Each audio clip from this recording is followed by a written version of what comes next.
Good morning, folks. A viewer requested I show them how to clean these pneumatic machines between different honeys or just putting it away for the season. So I've just finished bottling the last batch of honey, which was some creamed cinnamon honey, which is the hardest to clean because it's really thick and it doesn't take very long for it to kind of set up in the machine. So I'm going to show you how to do it the easiest way that I found anyway. It saves a little bit of time. So the first step I'm going to do is I'm going to scan over here to my creamer, and I'm going to put 3 gallons of, actually 4 gallons of hot water. When I say hot, I mean like 130-degree water. Anything above 120, whatever hot comes out of your tap should be fine. I'm using an immersion heater because it's hard to get that hot of water, that temperature of water out here at my honey house without using immersion. So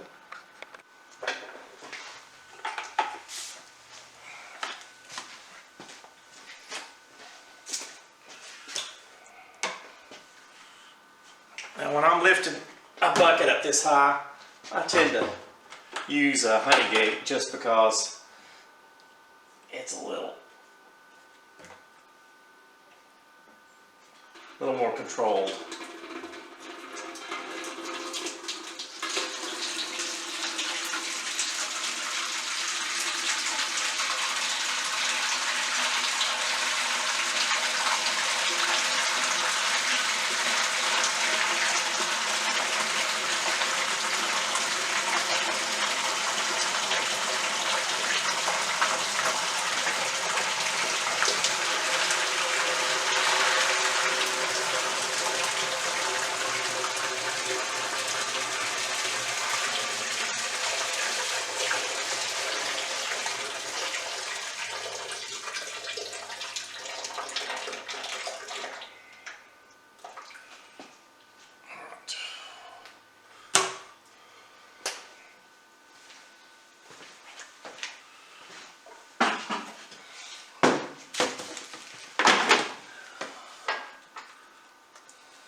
So I'm going to run this machine to help me with things. I spilled a little bit of water, I see, but that's all right.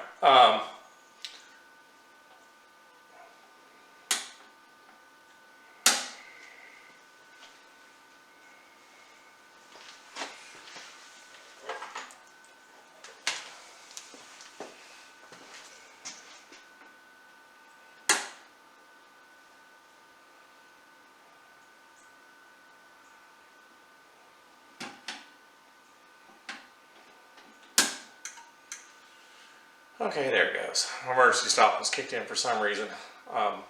So what I want to do, I want to run this for just about 5 minutes at 100% to help dissolve any of the honey that's in the bottom of this tank.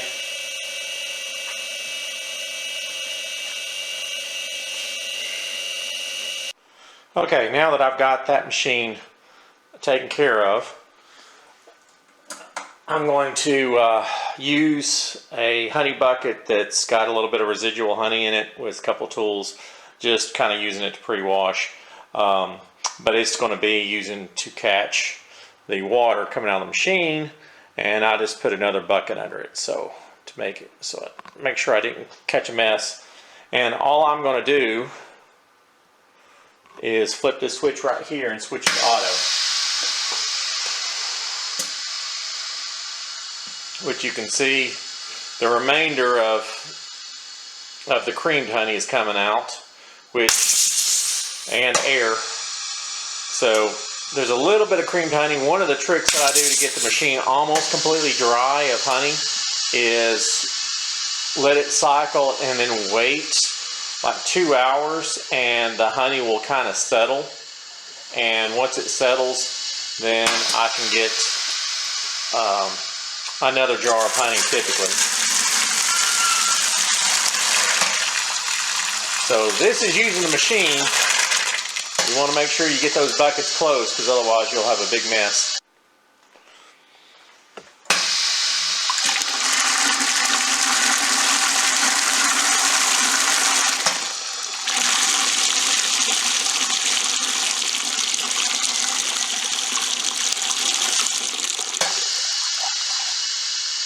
You want to make sure that you got your guide set to full stroke, your sensors, because you want to be pumping the full amount of the cylinder every time.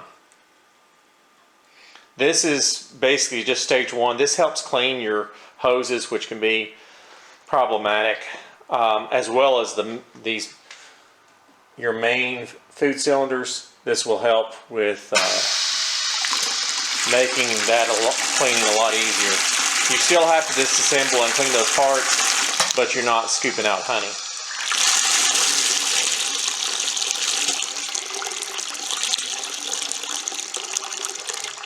And we're getting ready to start sucking some air, so we'll see how our lines look now.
Now, I used 1 drop of Dawn dish detergent in this, but note, it's going to remove the remainder of whatever lubricant you have, which should be food grade lubricant on your cylinders. So the last little bit is going to be the cylinders are probably going to slow down on you.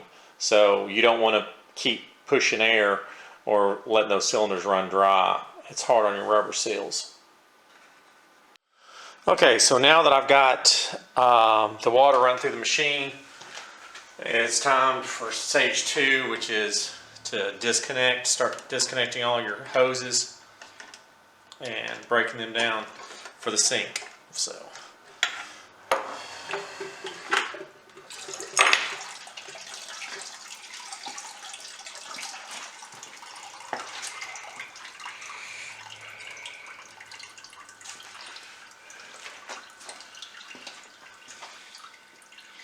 and I got the most of my honey, but there's still some little bit of honey residue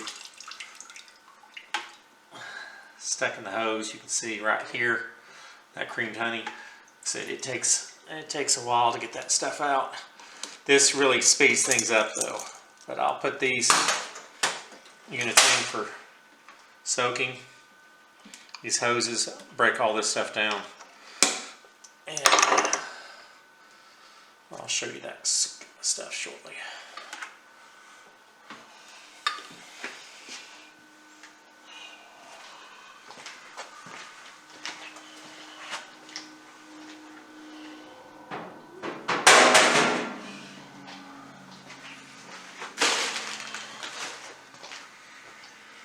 Okay,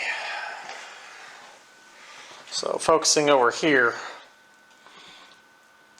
So the way I do this is I take, make sure I'm in frame, I take these units. The easiest I found is just to take the 2 screws and remove the piston cylinders off this unit and disconnect it from this T unit right here. And that's been the easiest. Alright, so these come apart easy enough. The main thing is there's some washers up here you don't want to lose. So the washers are located between this steel body here and this aluminum part of the motor. So, and that's just a sleeve. So if you take the whole thing, get these screws loose, I'm going to slide my machine back so I've got a little bit of room now that I'm done draining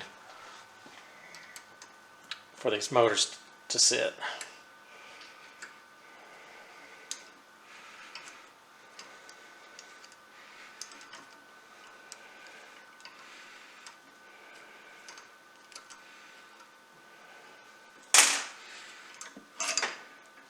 All right, now there is a seal. This is that you got to get. So take note of that seal. It flares this way. So if you ever take this seal off, then you want to make sure that you've got it set this way. If you have it set where it flares up, which is easy to go in, but it's going to leak. So anyway, we just take these off.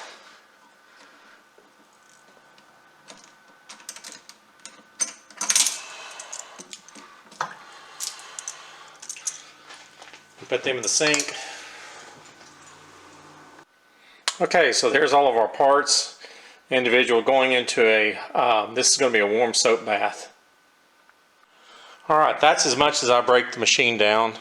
I'm going to show you how to clean these two cylinders. This one is pretty straightforward, these pistons. That just requires a sponge, some sanitizer, and it's good to go.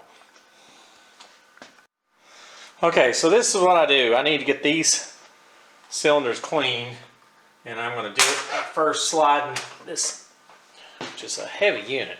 It's one thing I don't like about this twin. It's a little heavier than the other. Get it all the way to the edge. It's got a little bit of a lean. It helps these things drain. My cylinders have fully retracted so I can wash the whole cylinder. You can take these off, but I don't recommend it because of your rubber O-ring seals in there. It's a little hard, and if you don't do it just right, you can damage your O-rings. This is a little bit of a pain, but it's not too bad. I've done this manually. You can do this with a spray bottle. Just depends on how much water you run through it and whether or not you've had creamed honey. Now, creamed honey, like I said, is much harder to remove than regular honey. I really should have put this through probably a couple more cycles of hot water, but I'm kind of in a hurry to show you guys the video. So anyway, I'm going to do this before I started cycling the hot water. This is how I did it every time, which is just to take those ends off and then hose them out. I've got a catch bucket underneath, and I'll show you. It's pretty straightforward. I'm getting this stuff to come out. You really only have buildup when you're cycling the cylinder. The buildup occurs from where it bottoms. It bottoms about right here. So there's a little bit of honey that stays in these cylinders.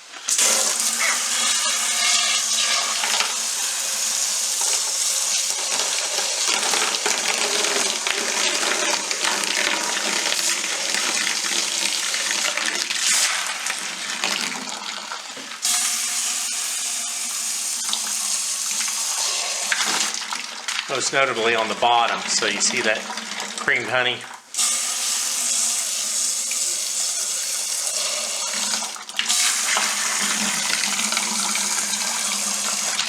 That creamed honey, when you're working with it, works pretty. It works pretty fast, but it sets up really quickly after you're done. So it's really advisable to clean your machine.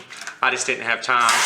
I finished bottling creamed honey a few days ago, so it's really a good idea not to do this too late after the fact. It'll be an easier job if you're kind of on top of it.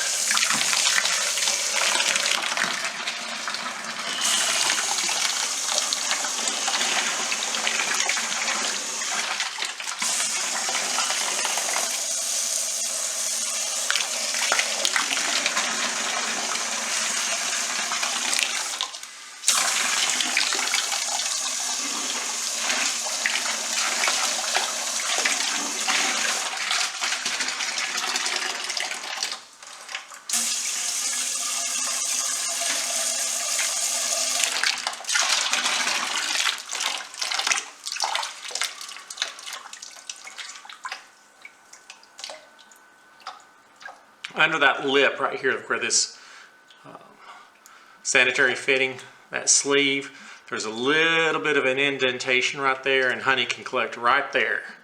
So you want to make sure, that's what I'm doing with my finger, is feeling for honey and finding just a little bit right there on the edge, kind of manually getting it loosened up.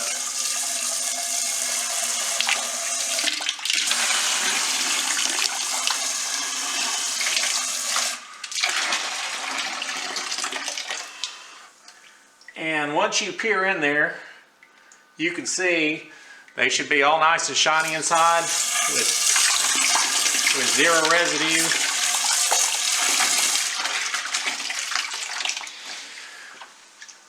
So that's the washing. Now you've got the sanitation phase.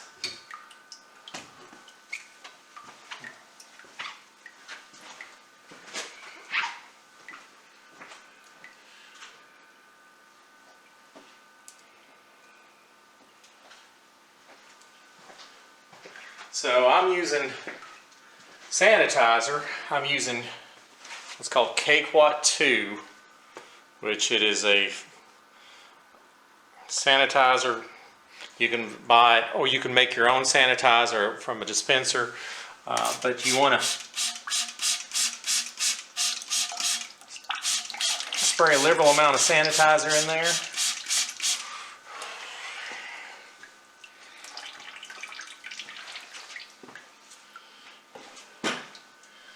And then as a trick, so I don't have to dry so much, because I need to dry that out after it sets, I'm going to actuate this.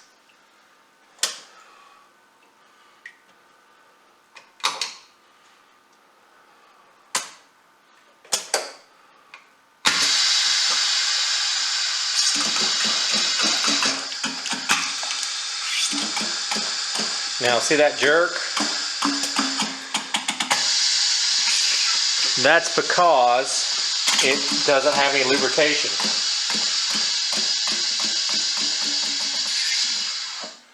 So, our next step is to dry this and to get some proper lubrication in there. Okay, so to dry the remainder, I make basically kind of like a shotgun. I've got a wooden dowel or something with just some rags wrapped on it, some paper towel, excuse me.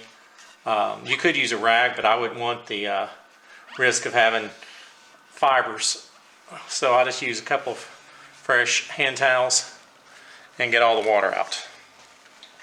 We've done that.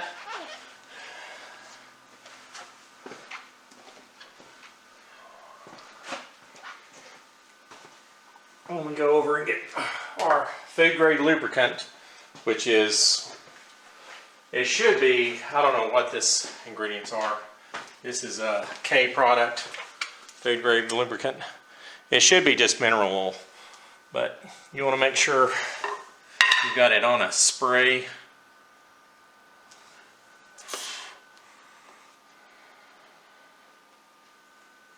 Kind of a broadcast. 2 squirts ought to do it. And you can test it by actuating it.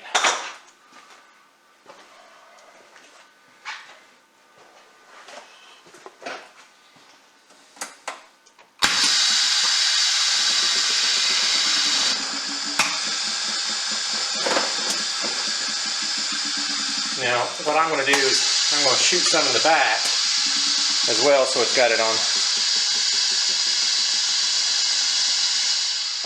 So it's still running a little choppy, so I will put some more in there.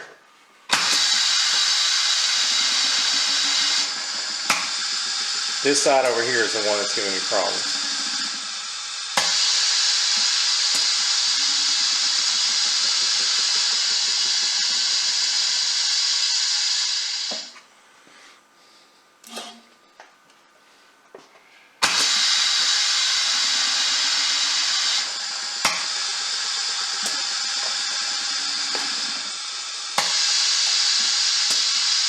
So once they're running smooth,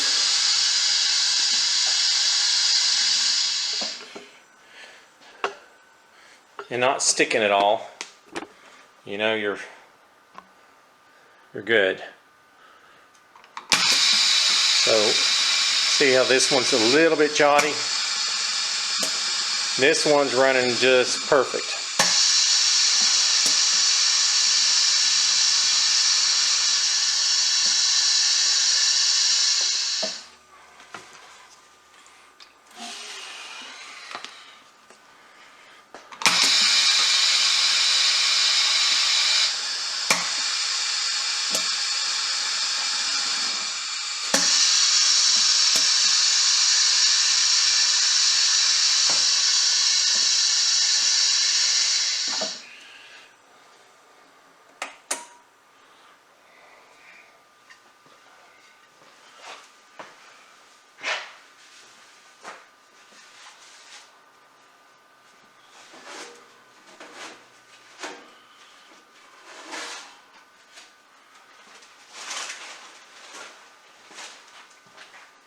Alright, so just like cleaning a gun,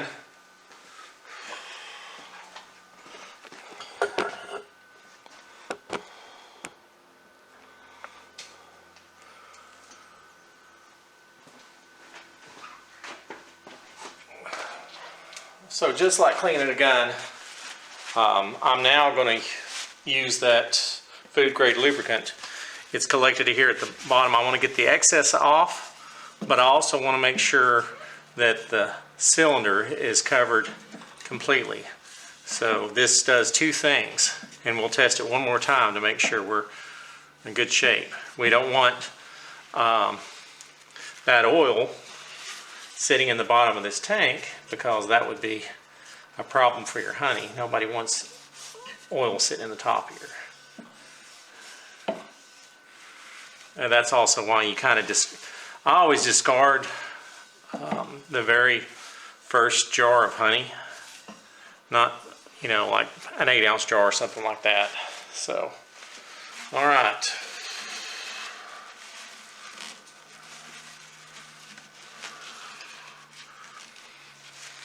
We'll test the action, and she should be done.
So I just ran this one until this one started operating smoothly to make sure that that oil, I know I had plenty of oil on the inside of the cylinder, it just needed to make it to the O-rings. See, it's got a little bit of a stutter at the very start.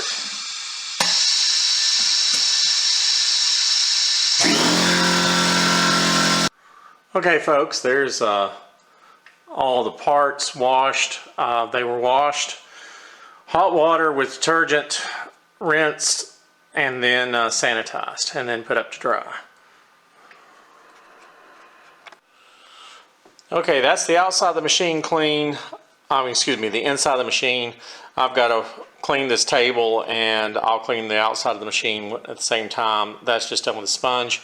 I do recommend that if you get one of these machines, to buy you some end caps for these. Once this is dry, I'll let it sit for 24 hours, and then I'll put an end cap on it and seal it. That way you don't have to worry about any critters going in or anything like that, and it's pretty much, the machine's pretty much ready to go. I store all of my implements all those hoses and etc. seals, those go in a separate airtight container as well.